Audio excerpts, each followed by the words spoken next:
Hello and bienvenidos to the 18th annual Rita Cassella Jones Lecture, one of the signature events of the Francis and Anne Curran Center for American Catholic Studies. My name is Michael Lee, and as the director of the Curran Center, it's a special privilege for me to be able to host this lecture. Thanks to the generosity of Dr. Robert Jones, Professor Emeritus of Fordham University, and the Jones family, the Curran Center has been able these past 17 years to bring an illustrious host of scholars to speak on women's issues in the American Catholic community. I'd like to acknowledge the presence tonight of several members of the Jones family, Rob and Diane Jones and their son Sam, Tim and Jessica Jones and their daughter Madeline, and Bill Jones and his children William and Claire. Wow.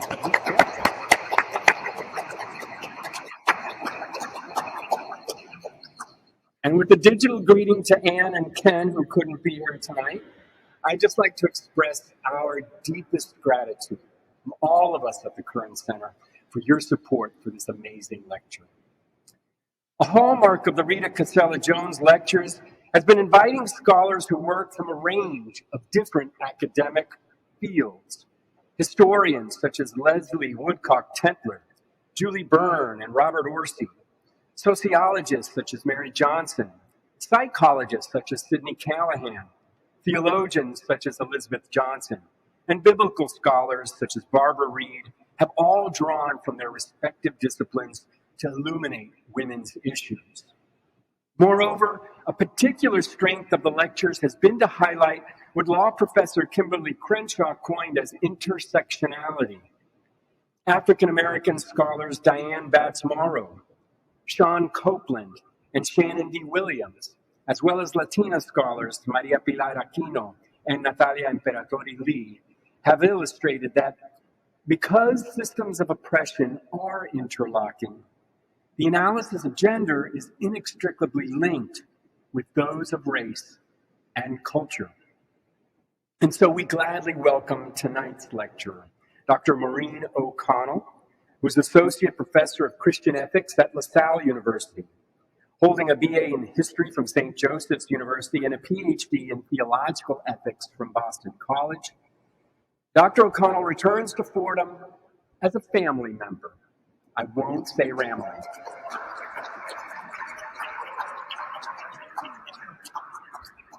Having been part of our theology department here from 2005 to 2013. She's authored Compassion, Loving Our Neighbor in an Age of Globalization, and If These Walls Could Talk, Community Muralism and the Beauty of Justice, which won the College Theology Book of the Year Award in 2012 and the Catholic Press Association's first place for books in theology. With Lori Cassidy, she has co-edited the books She Who Imagines, Contemporary Feminist Aesthetic and Religion, and Economics and Culture in Conflict and Conversation. In addition to her teaching and scholarship, she's a member of Power Philadelphia, Philadelphians organizing to witness, empower, and rebuild. An interfaith coalition of more than 30 congregations committed to faith-based organizing. Her most recent book, which is the basis for tonight's lecture, is Undoing the Knots, 5 Generations of American Catholic Anti-Blackness, a book I strongly recommend. During the inauguration ceremony that took place here earlier this month, Fordham President Tanya Tetlow, stated that she wanted to, quote, say something particular to all of us who are the children of Dublin and Donegal, of Messina and Milano. We have climbed so far, but there is a dangerous temptation dangled in front of us, that we gain acceptance in this country as long as we turn our backs on those still waiting for their chance. A Faustian bargain to pull up the ladder behind us. We can never turn our back, not on those still climbing over the brutally unfair obstacles of exclusion and racism. End quote. Tonight, in an effort to help us understand more clearly the history and complexity the many knots, if you will, of that Faustian bargain, let me present our 18th annual Rita Cassella Jones Lecturer, Dr. Maureen O'Connell, and her presentation, Knots Within Knots, Unraveling the Intersectional Dimensions of Catholic Anti-Blackness.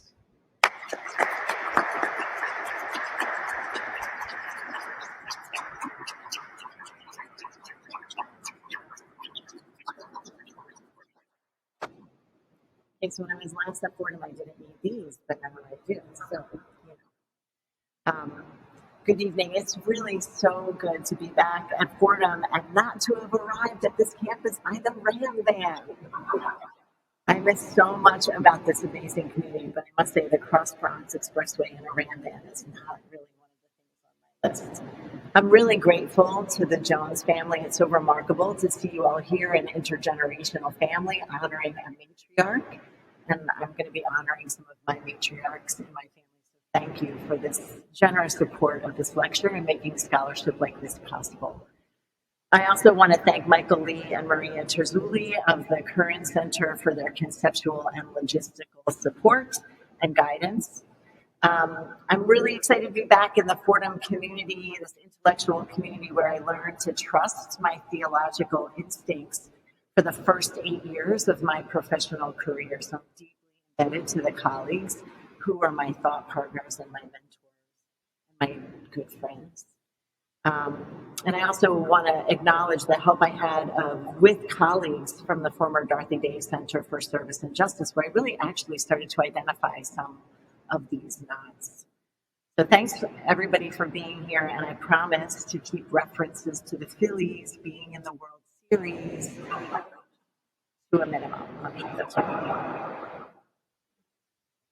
So I want to begin this evening with a brief explanation of the motivation and method of my book before sharing 4 different vignettes that illuminate the interplay, the knots, if you will, between racism and particular facets of the identities of members of my family across a few generations.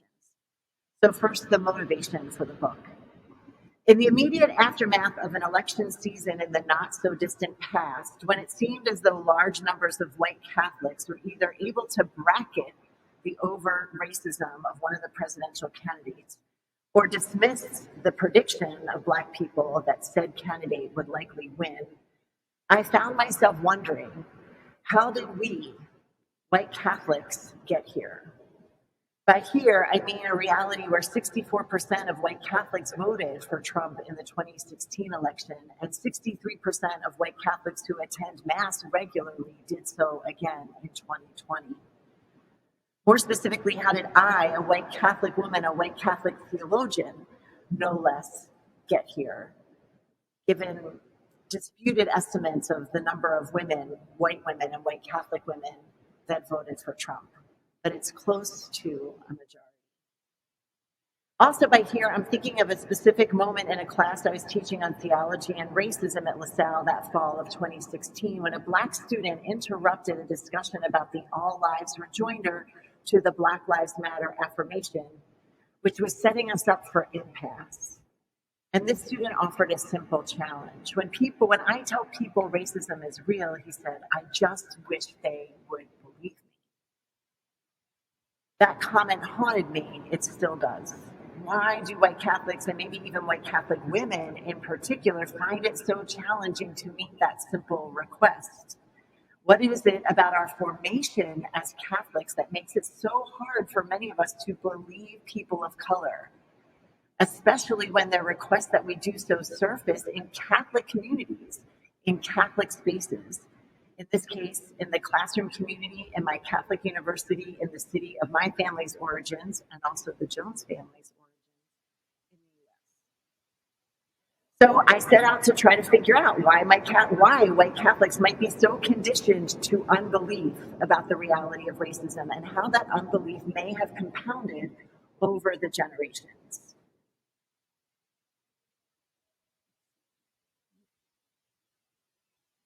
As for my method, I figured I would go back as far as I could in my own Catholic family and try to understand the racial dynamics in our process of becoming American Catholics. I had heard lots of stories about these characters, and since most of them were Irish, the stories were tall tales indeed. But I wanted to situate those family stories in the unfolding stories of America, the unfolding stories of American Catholicism, the unfolding stories of the Archdiocese of Philadelphia, to which my first ancestors arrived in the 1820s. More than just tracing my genealogical DNA, which Ancestry.com membership certainly has allowed me to do, I wanted to try to understand our spatial DNA, or the way in which contextual particularities connected to specific places form us to perceive ourselves and others and the world around us, and whether or not those perceptions actually get handed down like an inheritance. So I wanted to try to get a sense of the larger story of American Catholics and racism by zeroing in on particular parishes where my family members married, raised their families, contributed to parish life, and participated in the city of Philadelphia. I wanted to understand what was going on in those parish spaces, the sanctuaries, the parish halls, the schools, the social clubs, the pockets of the neighborhood, and what my people were formed to believe or not believe about themselves as Catholics vis-a-vis what they were formed to believe about Black people. So my intent with the book is not to justify the decisions my family members made, but to better understand why they made them. To move from defensiveness about a sinful past to curiosity about what we can learn from those pasts. To cultivate empathy that, to my mind, can open the door to relationship rather than judgment that shuts it down. To replace resignation with, well, that's just the way things were, with a commitment to how things might be. So with that said, here's my plan for our remaining time. I want to share 4 very brief stories from 4 different female family members that highlight how race, one aspect of our individual and collective identities, intersected or interacted or intertwined with other aspects of these women's identities, aspects like ethnicity, religion, gender, and class. And then I want to talk about how that intersection shaped the choices these women made as Catholic women about how to understand, relate, and respond to Black people. And I'll understand how their choices ended up tying them, me, and other white Catholics like me in this even bigger knot of anti-Blackness. But first, what do we even mean by anti-Blackness? In excavating my family's history, I initially assumed that I would discover the ways in which our Catholic identity was a vehicle for becoming white, or transitioning from understanding ourselves and being understood by others primarily through the lens of our Irish and German ethnic identities. That jettisoning of our immigrant status did happen, but not quite in the morally neutral way that I had anticipated. I quickly discovered that the pivot from our ethnic identities required a particular stance, both individual and collective, toward Black people in the city of Philadelphia. A willingness to contribute to what some scholars call the racial project of the United States to structure society around shared assumptions about Black people that denied Black people's status as citizens, as laborers, and as neighbors. In other words, we didn't just become white, we became white by being anti-Black.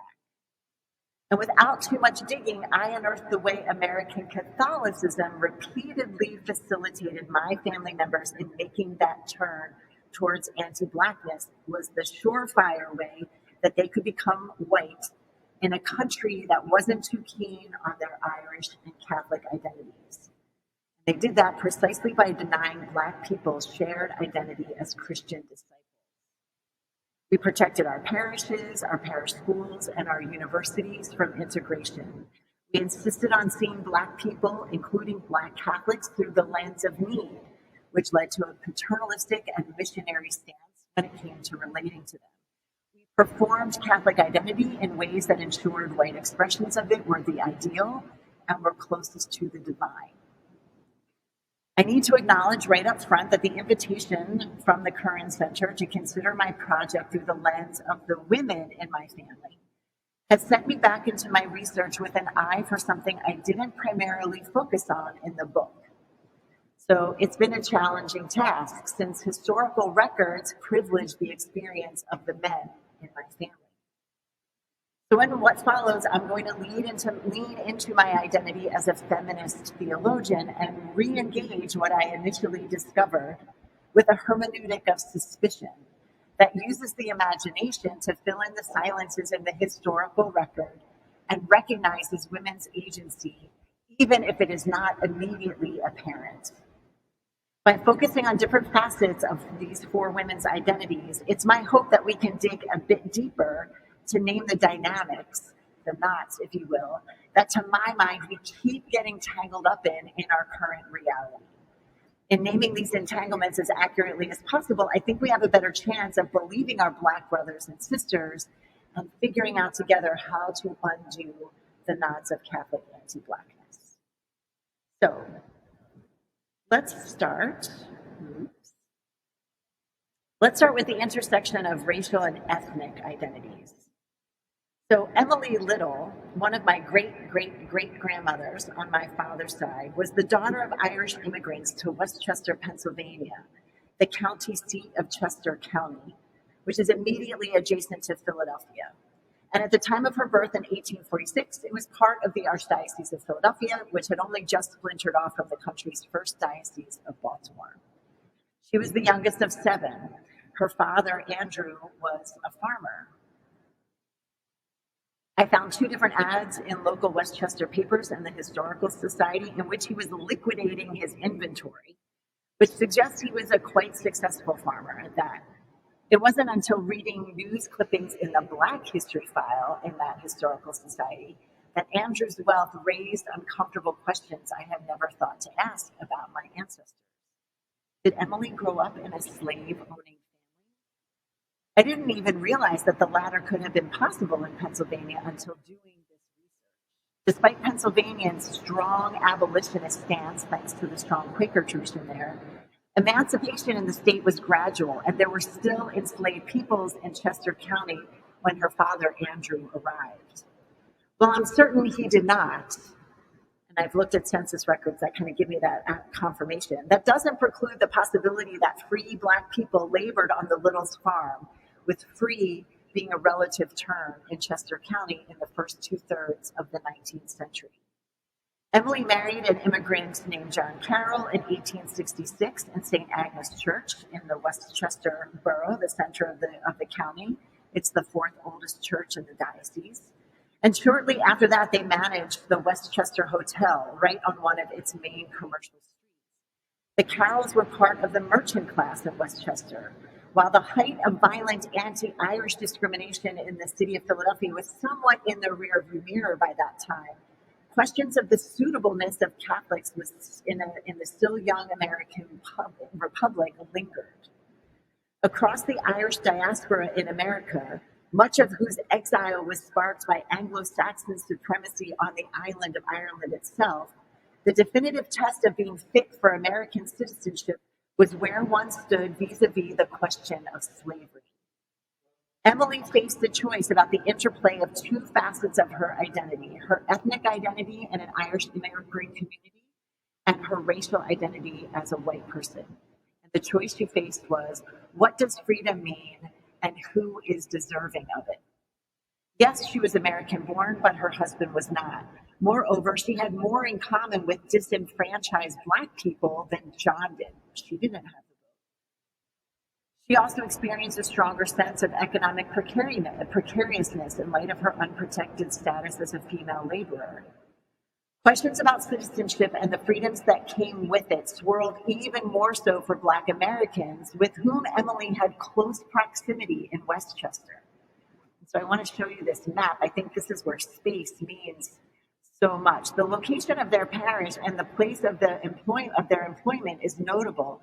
Westchester was just 12 miles from the Mason-Dixon line, and so in the decades leading up to the Civil War, Chester County was described as an emancipation borderland, where freedom for Black people was truly a relative term.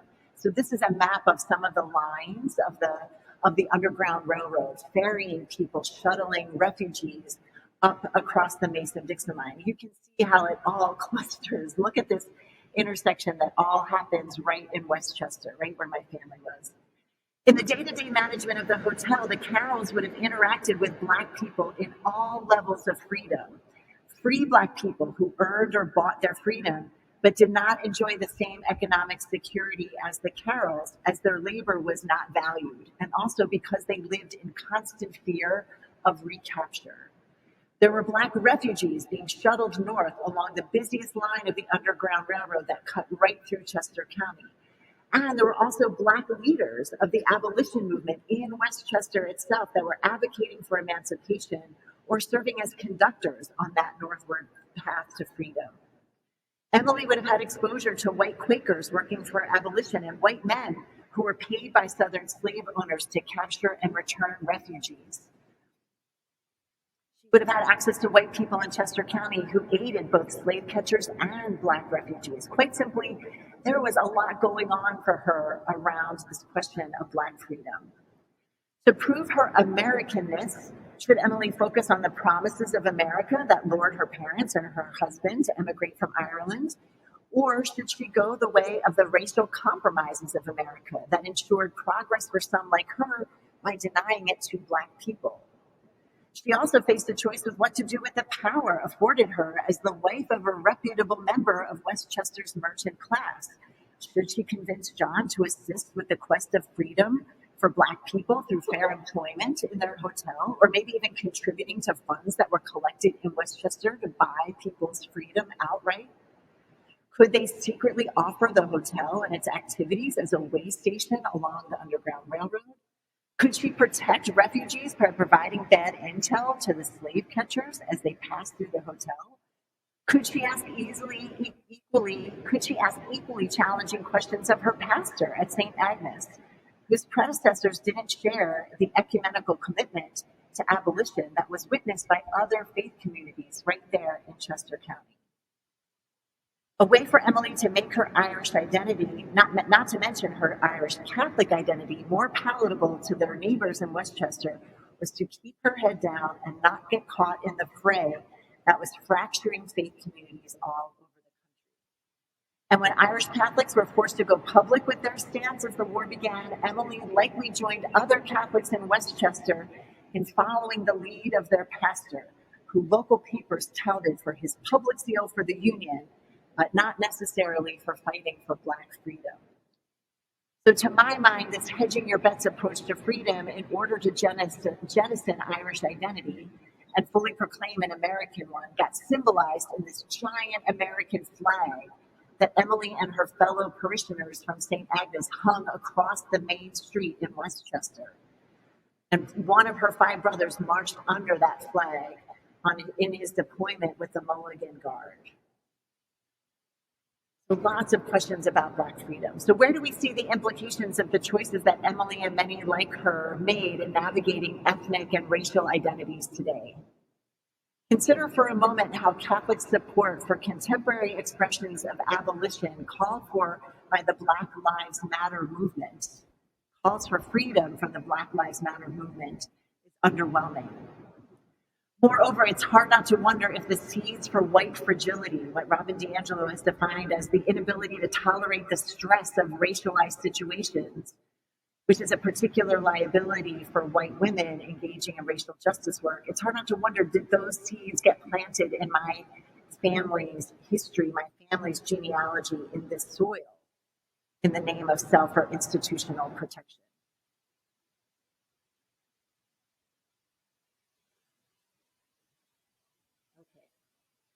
So let's jump to my mother's side of the family. We're going to fast forward a little more than a century and journey into a neighborhood in North Philadelphia. Belinda Dempsey Harganen is one of my great-grandmothers, and my middle name, the H in my middle name, is an homage to her. She came to Philadelphia from a small coastal town in County Mayo as a teenager in 1904, and the majority of Irish immigrants in the initial decades of the century, the 20th century, who came with her were women. She married another immigrant named Edward, who ironically immigrated from a village about 10 miles up the coast in Ireland. They married in 1909 in the Jesuits' massive church of the Jesu in North Philadelphia, and they had a brood of 8. My grandmother, My grandmother being the only girl, you can see her right here. And they eventually landed in St. Stephen's Parish, which was located on Philadelphia's iconic Broad Street. The Hargadens were an upstanding family. They contributed regularly to block collections. They sent the children to parish schools. They funded the altar candelabra and the parish renovation project in the late 1920s. Might not have been the best place to spend the little bit of money that they had in the late 20s. Belinda managed the hustle and bustle in their 3-story twin, and Edward ran a local tap room. By all accounts from my mom and her siblings and her cousins, Belinda was a feisty, strong-willed, no-nonsense woman. My grandfather, Belinda's only son-in-law, apparently called her Mr. Hargaden the duration of her life. Like Catholic women before her, she faced a choice that arose from the interplay between facets of her identity. In this case, her religious identity as a Catholic and her racial identity as a white person. What to do when being targeted by the KKK in Philadelphia. Much like I was surprised to discover that people were enslaved in Chester County when my first ancestors on my dad's side arrived, I was surprised to learn that there was significant KKK activity throughout Philadelphia, targeting Catholics when some of the first folks on my mom's side arrived into parishes like St. Stephen's. In fact, in the spring of 1926, in the months before Philadelphia hosted an international sesquicentennial celebration to mark the nation's 150th birthday, we're coming up on one of them again, and I don't even know what you would call that. A bicentennial? I don't even know. Somebody could look that up. But anyway, they're gearing up for another party. The Philadelphia clavern of the KKK, whose leader lived in the same suburban town where my brother and sister-in-law are now raising my niece and nephews, encouraged and oversaw a fire being set to a Catholic church in a parish in the northeast section of the city. And the KKK held a rally denouncing Cardinal Joseph Doherty, one of the country's most iconic ecclesial leaders, even to this day. I was just thumbing through parish bulletins, calendars in the archives, and this just happened to be tucked into one of them, and this picture of him, and I think it's pretty good. To my mind, the burning of the chapel of St. Teresa of the Little Flower was not only a decision point for Cardinal Doherty, but also for the people of his flock in Philadelphia, like Belinda. How should they respond to this anti-Catholic violence, which also targeted Black people in Philadelphia? Would their stance be one of solidarity? Would it engage the wisdom and patriotism and deep faith of Black Catholics in Philadelphia who were eager to contribute to the sesquicentennial celebration? Women like these 3 women named here who wrote to Doherty asking for his permission to participate, contribute to the Catholic exhibit during the sesquicentennial celebration. They were from St. Peter Claver Parish, one of the diocese's Black national parishes, segregated Black parishes. A group of women asking if they can participate. I don't know that you can see this here. I talk a little bit about this in the book in pencil. The secretary says the cardinal does not wish to engage in this matter. Their request for participation. Doherty's response instead was to organize, on quite short notice, a massive 5-mile march of 80,000 Catholic men down Broad Street and a Catholic Mass at the Sesquicentennial Stadium for 250,000 people. Belinda's pastor at St. Stephen's celebrated the Mass just outside for the overflow crowd of 5,000 who couldn't get into the stadium. I don't have definitive proof, but I cannot help but think that as active members of St. Stephen's, the Hargadens participated in the Sesqui-Catholic spectacle. Edward as a marcher and Belinda as a spectator in the stadium. In so doing, they chose to respond to violence that linked them with Black Americans by asserting and even performing the whiteness of their American Catholic identities in a way that would have resonated with the Klan's own performance of the same. They chose to separate themselves from Black people, including Black Catholics. The Catholic aspect of the sesqui was just as segregated as the entire 4-month event. Philadelphia's white Catholics went all in for protection, the status, and the unquestioned claims to faith-filled patriotism that whiteness could afford them. Unlike her Black counterparts at St. Peter Claver, who sought to be protagonists in the Catholic contribution to the sesqui on terms they had hoped to negotiate with the Archbishop, Belinda learned her role as a white Catholic woman, spectator.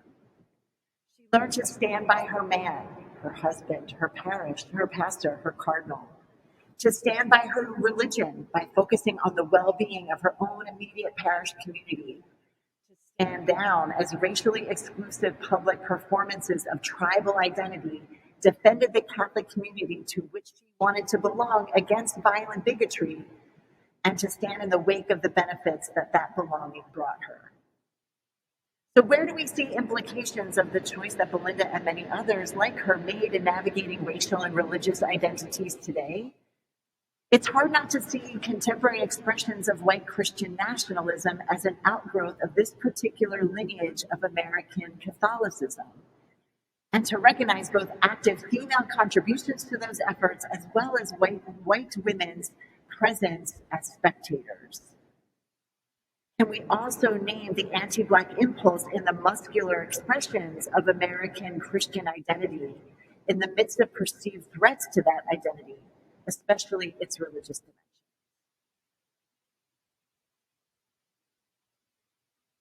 Okay, so we're going to jump ahead. We're doing a lot of time traveling here. We're going to jump ahead a few years, but we're going to go back to the parish where the Hargadens got married, the Jesuit Church of the Jesu. We're going to talk about racial and gender identity. In the 1920s, my dad's mother, Georgia Yeager, moved into the Jesu with her parents, Sophia, who's pictured here, and George, when she was about 10. The Yeagers came to north central Philadelphia from Reading, which is in the center of the state, and they bought a 3-story brick row home on the last street on the western edge of the Jesu, which was a significant location in a parish that spent significant energies defending its territorial borders. George, my great-grandfather, was a typesetter with a big printing company, and he was a Protestant. Sophie managed their property, much like Belinda did, and their 3-story row home included a border up on the 3rd floor. The Yeagers were kind of unconventional for the Jesu. They were a mixed marriage. They had German heritage, and they sent Georgia, their only child, to public school. By the 1920s, the Irish-American heyday of the Jesu was beginning to fade, and long-standing families were moving out, and Black families pushed out of crowded wards in South Philadelphia, and who had the financial capacity to buy were moving in. Many in the parish, including the clerical leadership, were quite frankly freaking out. I'm going to quote here, "We're making what best effort is possible to us to prevent this neighborhood from being submerged by colored," wrote one of the Jesuits in the Jesu community to a confrere in D.C., inquiring as to the source of rumors that Black Catholics in D.C. were being encouraged to move north to the Jesu. "This is our territory." Sophia faced a challenge that presented itself through the interplay of her racial and gender identities in the increasingly racialized territory of the Jesu. Should she support parish-wide efforts to maintain residential segregation, or should she be part of a small group of parishioners led by a woman, a contemporary of hers named Anna McGarry, in insisting that integration was the direction to go?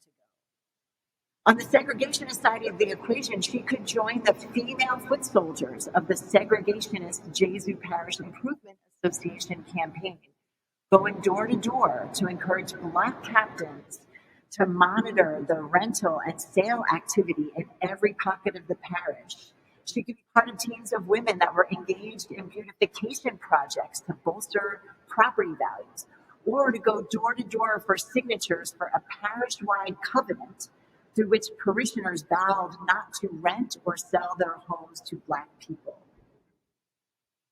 In working with McGarry, on the other hand, she could have been part of a fledgling interracial justice movement, begun, in fact, by the Federated Colored Catholics in the early 1920s, and which featured what we would call today a race relations approach to problems of racial inequality, encounter, dialogue, build relationships of trust across the color line within parishes.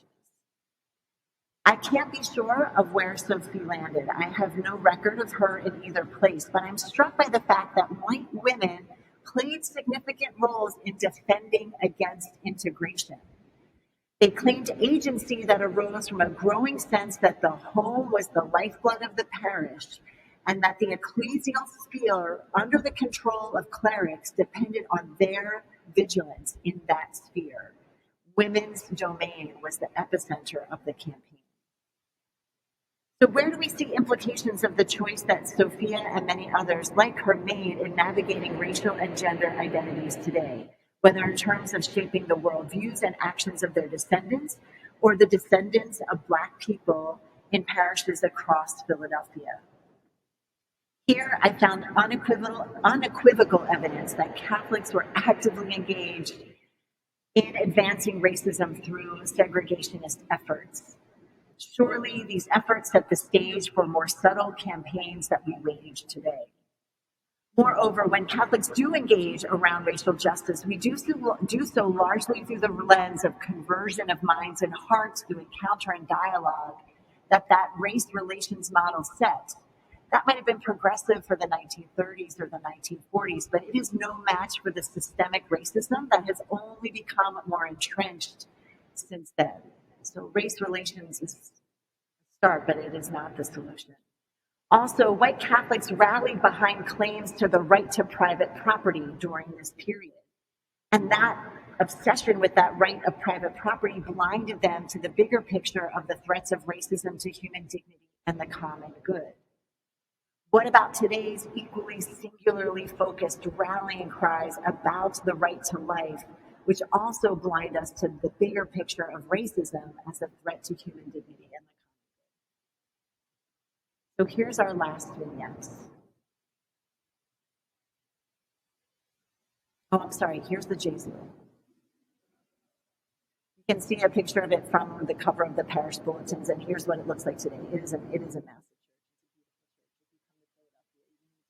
Okay, here's our last one.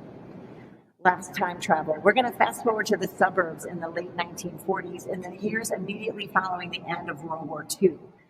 My maternal grandmother, Catherine Hargan Gallagher, Belinda's only daughter, you saw her back in that family photo, was a city girl through and through. She grew up a few blocks from the bustling intersection of Broad and Erie.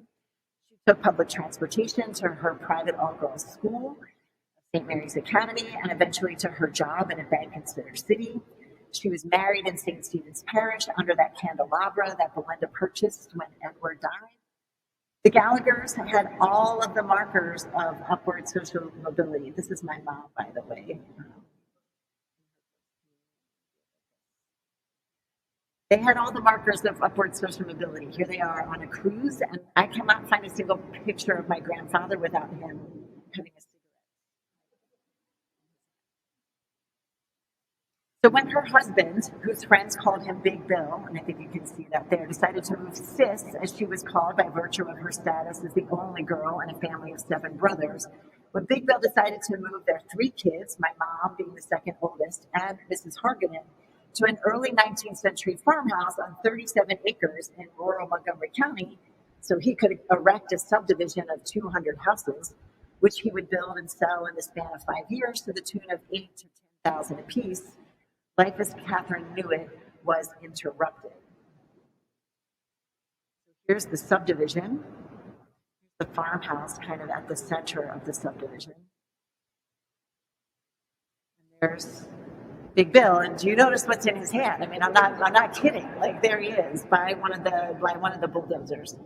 The only consistencies besides Belinda were her faith, which she transferred to St. Francis of Assisi Parish, which was established 120 years after St. Stephen's, where she was baptized, and the domestic help of Lillian Bagley, the Black housekeeper whose daily trek to the Gallagher home became much more arduous and whose presence was yet another signal of the Gallaghers' upper class identity.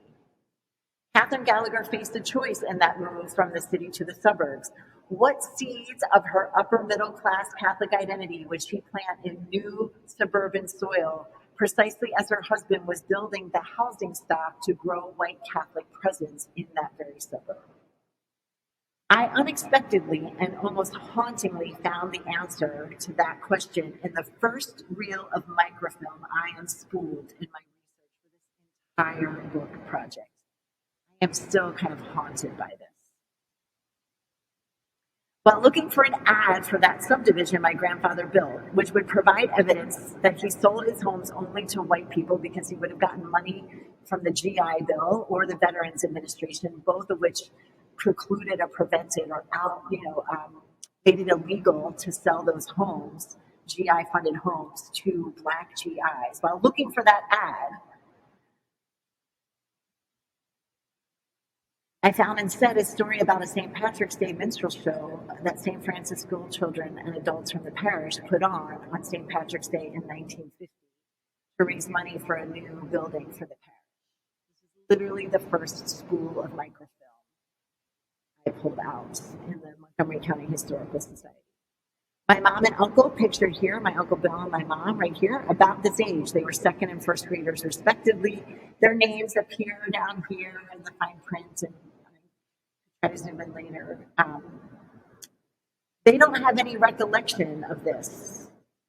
But surely the fact that this happened in the parish hall, a place where social capital grew and decisions about how to invest it informally and formally got presented and evaluated, suggested that anti-Blackness would be part of the suburban post-war Catholic experience. I find myself wondering how my grandparents squared that performance in light of their relationship to two Black people who made their upper middle class lives possible. Horace Davenport, who was my grandfather's first and only lawyer, and went on to become the first Black judge in Montgomery County, and Lillian Bagley, my grandmother's first and only housekeeper, who remained with the family through the 60s. In fact, Lillian was a guest at my parents' wedding. In the end, the Gallaghers' wealth was only more valuable because it was denied to others. The social capital of their parish only more potent because access to that parish was denied to Black people. Their ability to convert that wealth into private educations and college tuitions for all but one of my mother's the Gallagher kids was predicated on the fact that others could not access that. So where do we see implications of the choice that Catherine, my grandmother, and many others like her made in navigating racial and class identities today? The post-war period created racial segregation where it needed exist. It didn't have to exist. It didn't have to go that way. And that has had a generational impact on all kinds of Catholic spaces. Moreover, anti-Blackness is part of our cultural and faith formation, stemming from minstrel shows in parish halls, right? We may not parody Black people so openly anymore, but the absence of their presence in sacred spaces is just about, for me, it's just about every aspect of Catholic life and reinforces the sense that this is somehow divinely intended and that Black people's presence is a liability to white social mobility. So let me offer a little bit by way of conclusion. I think I have, here's the zoom in. Anyway, their names are in here, paragraph. So let me just say a couple things to wrap up. Paying attention to the experience of women in my family's experience helps me see potentially productive places of overlap in women's experiences in cultures of white supremacy that could provide the impetus for conspiring. Also, paying attention to women's experience helps me see the protagonists for change in each of the chapters of my family's story, especially Black women. Women who resisted by running or abetting others in their dash to freedom, women claiming their unique contributions to the American Catholic experience. Third, recognizing the intersectional dimensions of racism does make the whole thing a bit more complicated to wrap your arms around, and yet it also gives us lots of opportunities to stand at crossroads to notice what is going on, to look around for co-conspirators and move forward with them. These opportunities abound, especially in the midst of our now global synod on participation, communion, and mission that's unfolding around the church and about to start up again in the U.S. with an awareness of how different aspects of our identities intersect with realities of racism in our country and in our church. White Catholic women might be better equipped to show up in those synodal encounters in a way that loosens these knots' grips on us so that we can work with others to undo them.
Maureen, I wonder if you have any more thoughts. What happened after World War II for a lot of returning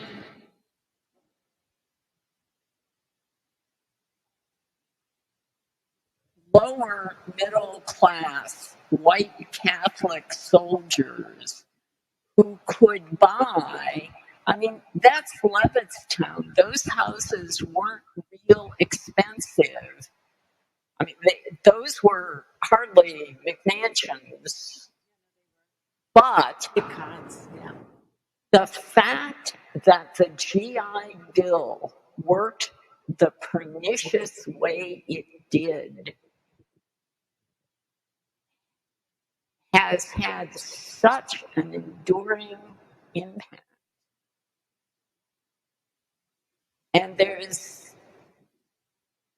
in my mind, I'm thinking of another wave of sort of tragedy that in sort of the 70s, when professionally educated Black people could begin to buy homes, they bought right into the economic crisis of 2007, 2008. I think this housing piece is just so crucial.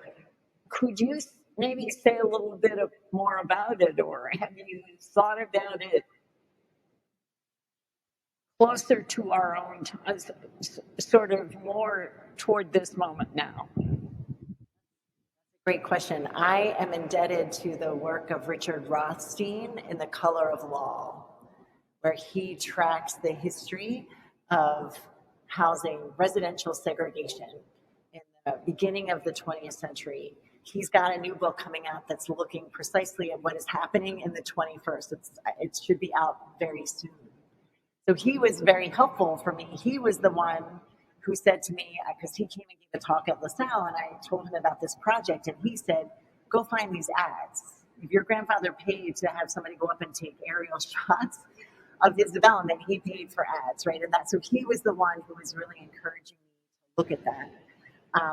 And made the point that we tend to think of the big Levittown developments as the driver of some of that residential segregation, but it was actually these smaller scale developers. Much more of the housing stock was developed by these folks like my grandfather.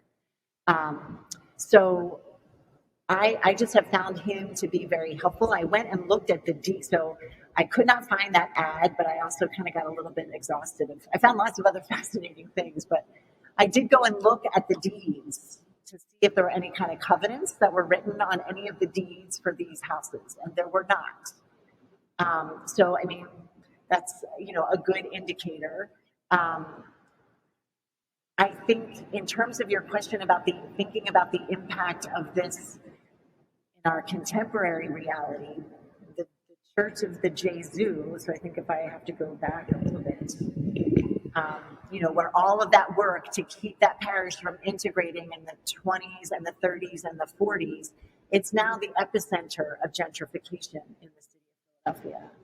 So there are people, my sister works for Habitat for Humanity. There are pockets of places where Habitat has built and families have paid off their mortgages for Habitat, but can no longer afford to pay the taxes on the homes that they own outright. So this housing continues to be a really significant thing. And so any idea that I would have comes from Richard Rothstein. And he, in this next book, is trying to propose some really constructive ways that we might respond to that. A lot of that has to do with like the policies we have and tax policies we have around zoning, around developers, around efforts to keep mixed income, housing, mixed use housing. So there are people in cities like Philadelphia, and I would imagine, I think New York is a little bit different. Like we don't have the same pot density issue, vacancy rates, but I just, I do think it is a really critical place where the wealth gap in the United States. So I'm waiting. He's finishing it apparently, so it should be coming out. It's but The Color of Law is an excellent book. If you haven't read that one, it's very helpful.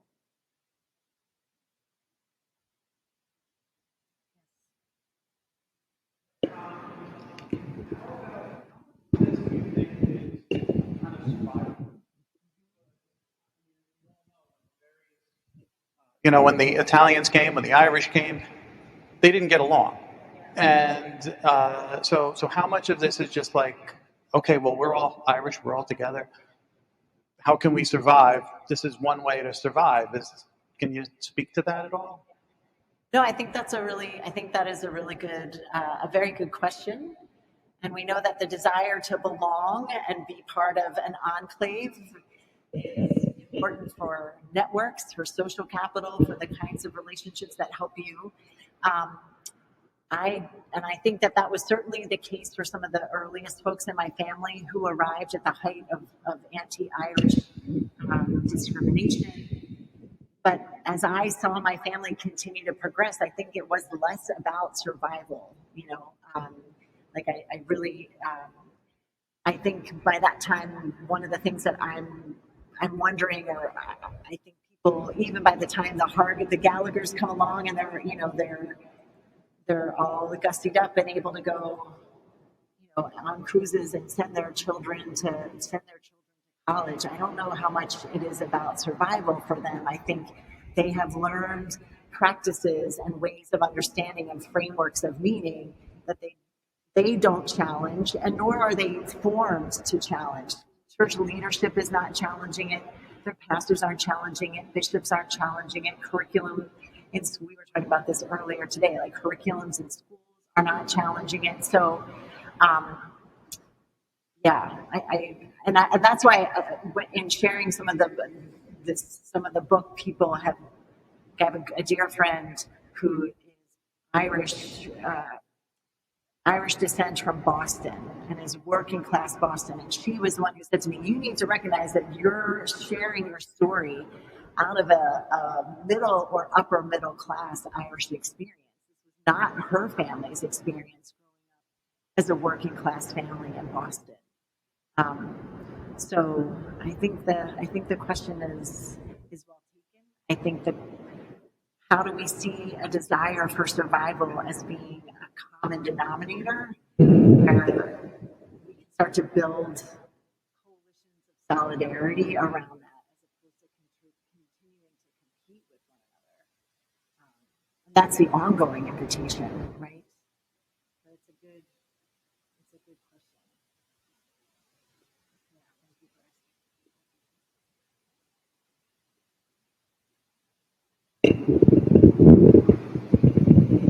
Maureen, are you ready to start visioning those coalitions of solidarity? What I really appreciated in your work is that you're giving us a micro history of a particular family in a particular place, but then you're also all the way through asking us, what does this have to say to us today?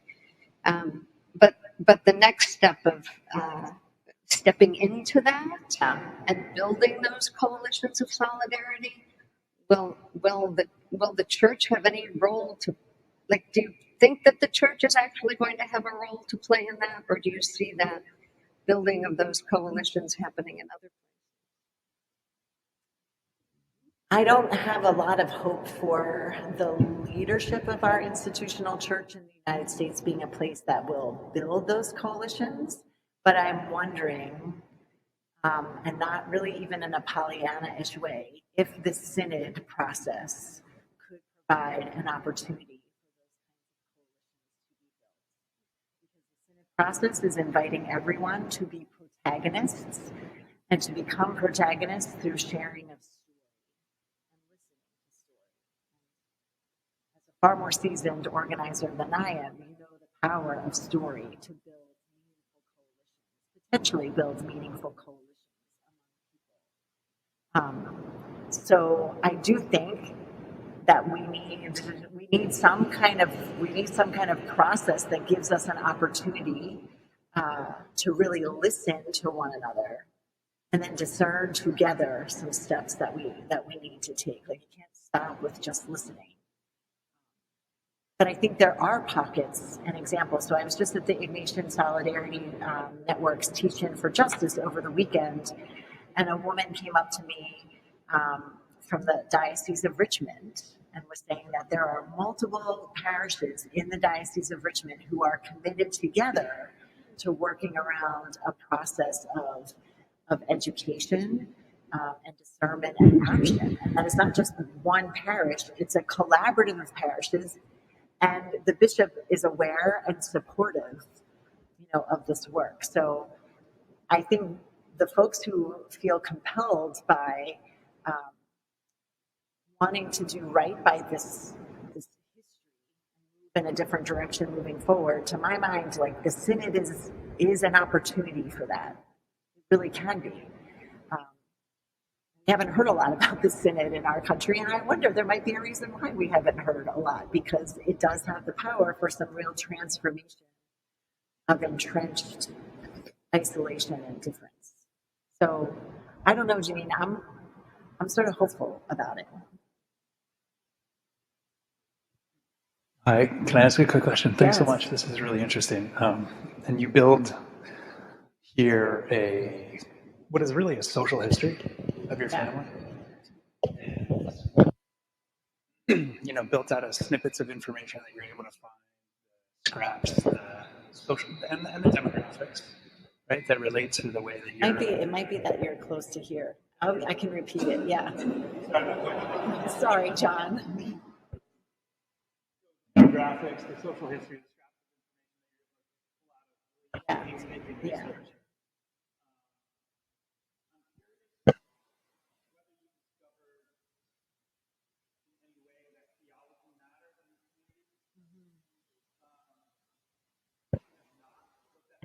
That's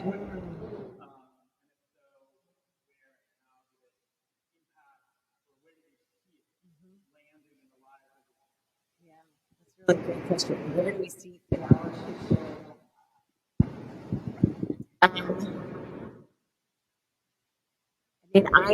So this little piece right here, right? Like, that is a great example of a scrap. Like, I was just going through some papers, Dockery's papers around the sesquicentennial, and like happened to find, right, this note of these women who are writing to him to say, we want to contribute. We have ideas. What we were asking for your permission to contribute. I'm struck by the fact that it's 3 women, it's 3 Black women from this parish.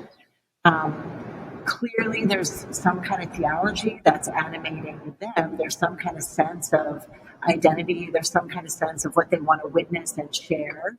But it's I could not find their names then in Not a lot of the material from St. Peter Claver has been closed. It's all been former parishioners' homes. Like, you know, this as like a historian, you have to go.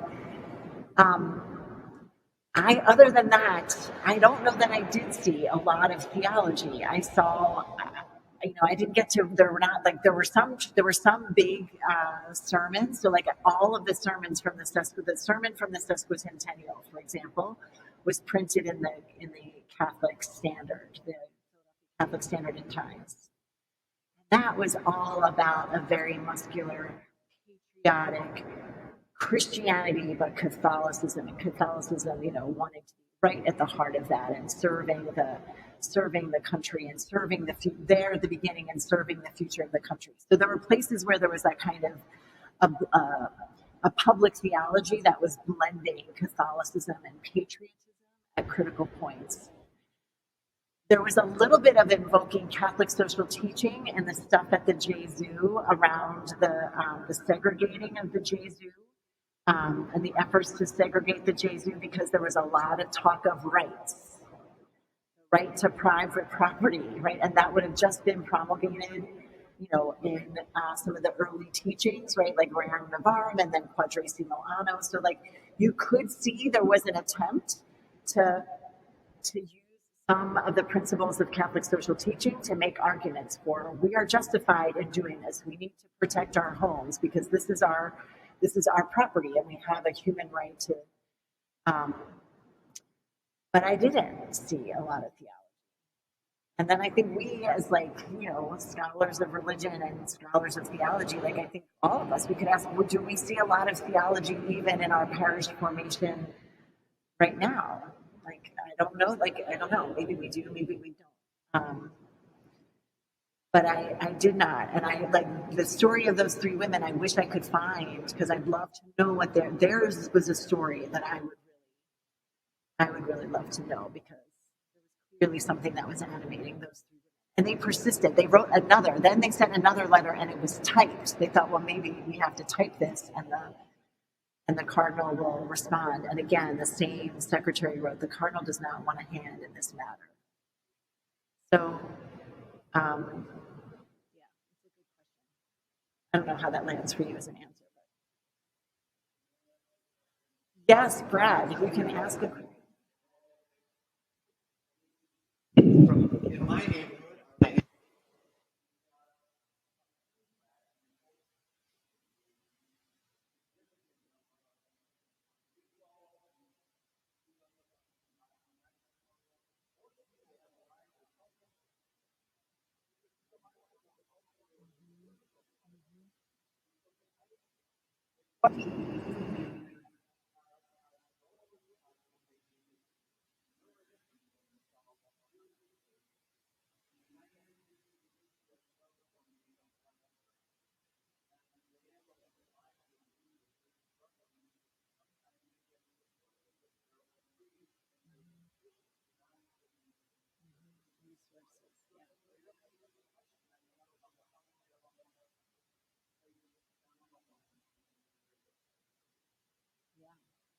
I think it is a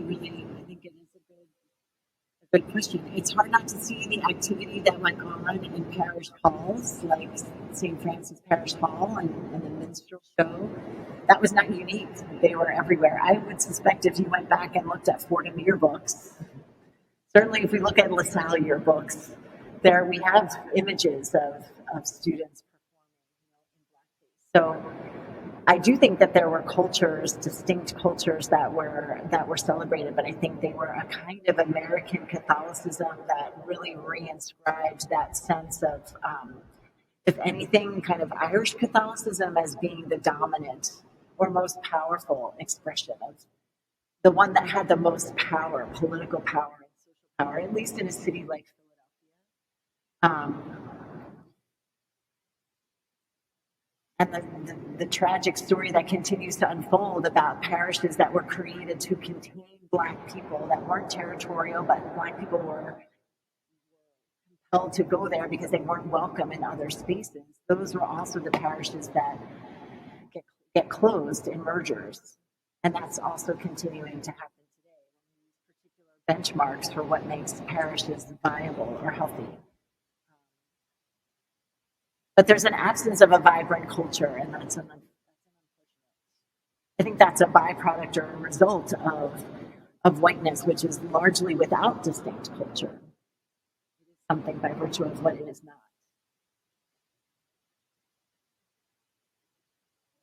I have time for one more. Let's go back here.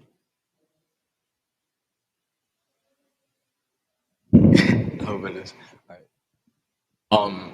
So you mentioned how your own family and other white Catholic American families expressed their white identity and kind of took part in creating a white American identity. Do you think this is something that we have to reverse to include Black people and other minorities into Catholic social spheres and other social spheres, or is this something that we can build on while still including Black people? If so, how do we go about reversing that? Yeah, this is a really, really good question. I think one of the things when I start to think about the impact of, of my family regularly making choices to become white Americans, not hold on to distinctive things from the cultures that they left, which had deep, beautiful, rich spiritual resources, is that my Catholicism is kind of empty and void of some of those particular things. When I ask my mom, well, what were the unique or specific things, because she had direct access to Belinda Harganen, who came from Ireland. Well, what were the things that you did? What were the things that you ate? Were there feast days that you celebrated? All of that is gone because the folks in my family had the ability to hand that over in order to become this, sort of culturalist white Catholic. So I think one of the things that I think would be important would be for the white folks who have handed over all of the distinctive things about our cultures to go back and find them and rely on them and bring them forward, while also joining them or integrating them or mixing them, not in an assimilation way, but in a rich tapestry of church and expression of the divine kind of way, with folks from other cultures who couldn't hand over their cultural distinctiveness because they would never be able to become white by virtue of their skin color. I'm envious of the Catholics who I've come to know that have really clear, distinct cultural connections and expressions of their faith that are rooted in song and in food, and festivals and in feast days and in all sorts of material things that I don't have, ironically enough. So I think it's got to be about deconstructing this thing called whiteness, which is really it is really a very vapid and empty category, even though it's got a tremendous amount of power to do a lot of damage. So I don't know if that answers your question or what you think about that. What is your thought? Well, coming from, I guess, more of a Latino Catholic tradition, I can definitely agree with what you say and see how, I guess, expressing more of those traditions and other aspects rather than focusing on artificial white American culture can bring more togetherness. Have been resources for you to navigate all of the different challenges, right? Yeah, I appreciate the question and your response. Thank you. Let's thank our speakers.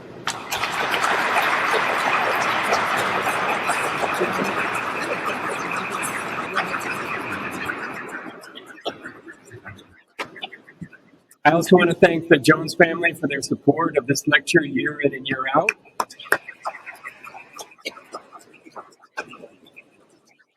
And thanks to all of you who joined us. We're really grateful for your presence and for your excellent and thoughtful questions. Let me thank a few folks whose work made this evening possible. Our administrator, Maria Terzulli, and our student workers, Sadie Yates and Rolanda Bushy. Rolanda's still here, there's Sadie.